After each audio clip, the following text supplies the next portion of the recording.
What is asexuality? You might have heard the term more commonly in a biology class referring to certain aspects of cells or plants, but asexuality is also a type of sexual orientation. By definition, an asexual person is someone who does not experience sexual attraction. Asexuality is often viewed on a spectrum, ranging from people who don't experience sexual attraction at all, to people who experience the typical amount of it. The range between these two extremes is collectively known as grey asexuality. Every person fits on this spectrum in some way. Let's dismiss some myths. Asexuality is not celibacy or an abstinence pledge. Both celibacy and abstinence pledges are an active choice by an individual to restrain themselves from having sex. This does not mean that they don't experience sexual attraction, simply that they don't choose to act on it. Asexuality, however, is as much a choice as any other sexual orientation. It isn't one. Asexuals can have a sex drive. While it is true that many asexual people don't experience arousal at all, and might even be disgusted by sex, there are also many who do.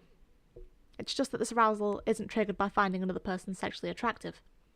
It might instead be the concept of physical intimacy, the act of sex itself, or just their body's natural reaction. In fact, it's perfectly normal for asexual people to enjoy the act of sex or masturbating, and many can become aroused by porn.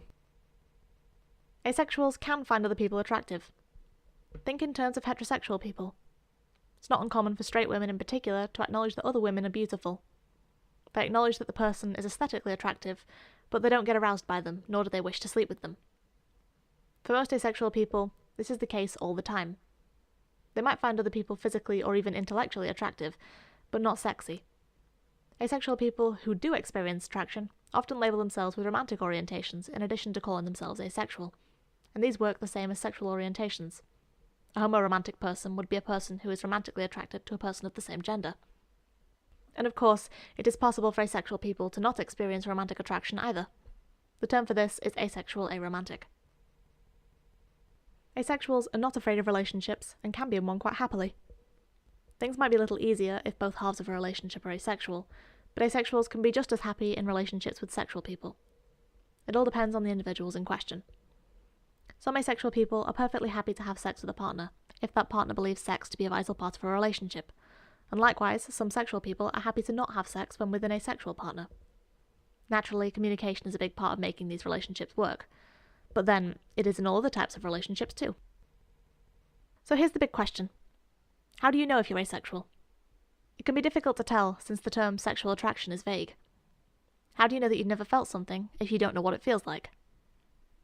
Ultimately, the only person who can decide if you're asexual is you. But here are some questions asexual people often ask themselves prior to discovering their orientation. If you often ask yourself the same sorts of questions, then there's definitely a chance you might be asexual. If you'd like more information on asexuality, you can visit asexuality.org or whatisasexuality.com for more information, including some more in-depth explanations on grey asexuality and helpful ways of explaining asexuality to family and friends.